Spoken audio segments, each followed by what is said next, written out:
Hello mga ka-taste buds! Ngayong araw na to ay magluluto tayo ng ampalaya at saka ginisang talong. Siyempre, papakita ko mamaya yung ingredients pag niluluto na to. Okay, maglalagay na tayo ng mantika. Yan, okay na yan. Magigisa na tayo ng sibuyas at saka bawang. Unahin natin yung bawang.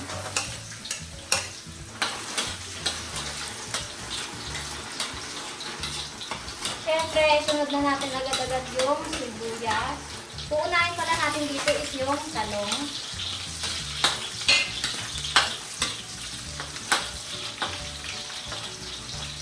Siyempre, ilalagay na natin yung talong.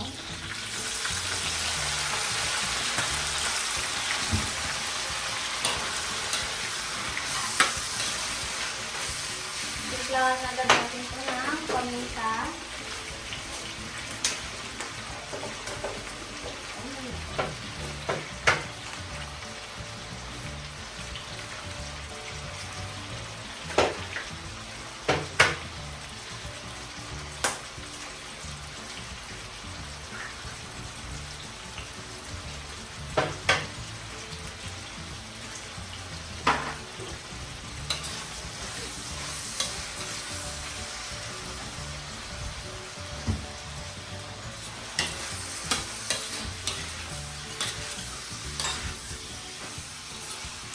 Ito, maglalagay lang tayo ng kaunting tubig. So, palambot ng talong yan, kaunting-kaunti lang.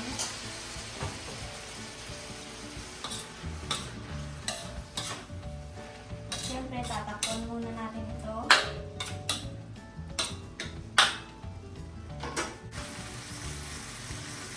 Ito, maglalagay na tayo ng huli na sarap. Atin na yun. Siyempre, halo-halo muna kasi sasabay na rin natin yung itlog.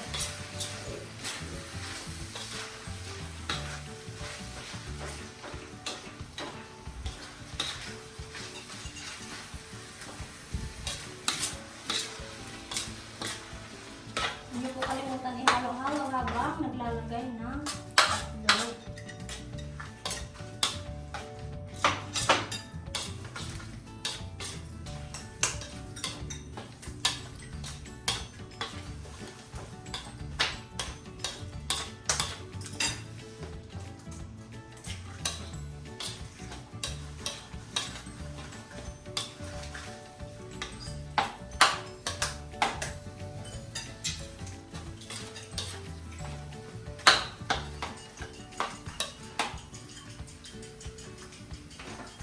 Yan muna yan.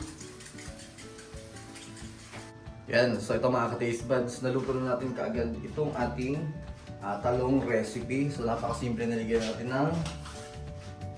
natin ng itlog. So dito natin ilalagay. So napakaganda ng pagkakaluto. Diba? Ayan, kung gusto niyo ng murang idea ulam, ito, napakamura. Okay, siguro pwede hindi ka makagastos dito ng 100 pesos. Hindi ka lalampas ng 100 pesos, meron ka ng ganito.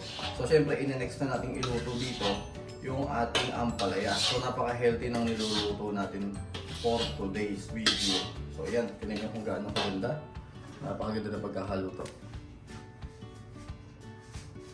Ito, maglalagay na tayo ng mantika. Ayan, okay na yan.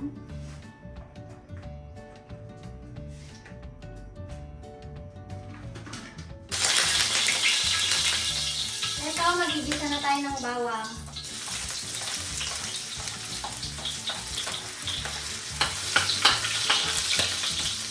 Siyempre, sabay natin yung sibuyas.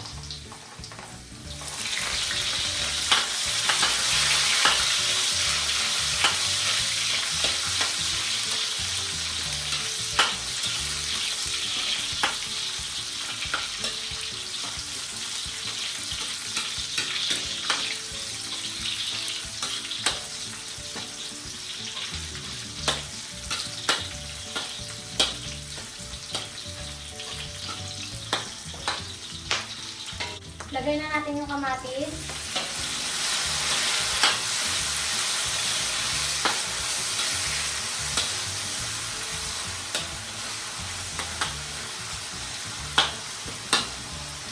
So, ilalagay na natin yung baboy.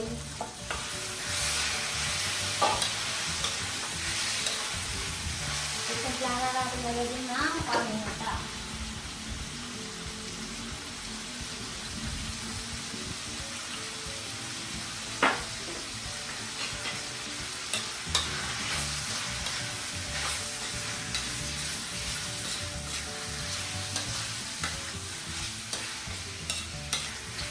Iyan muna natin yan hanggang sa lumambot yung ating baboy.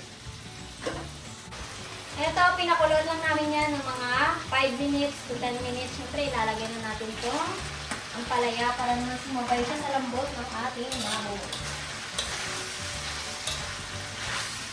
Simplahan na natin agad yan ng plain na sarap. At saka asin. Ito, ilalagay na natin.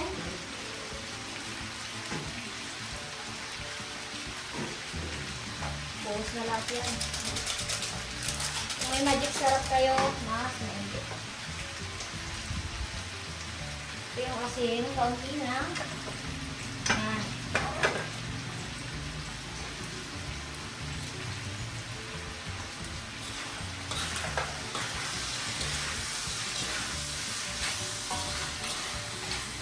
Ito, maglalagay pala tayo dito ng seasoning liquid pang pabango ng ampalaya.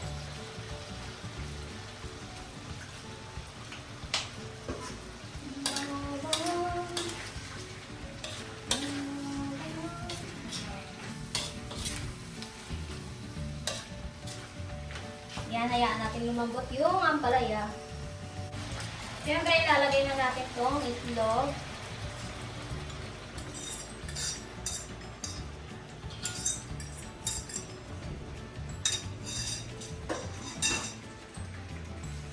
Yan, sinaluin na agad yan.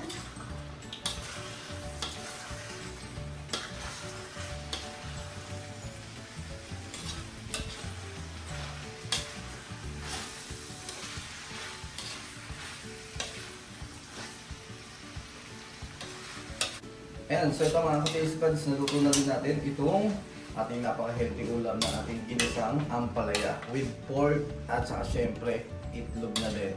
Sarap po. Ayan, kung ayaw naman lagyan ng pork, pwede din.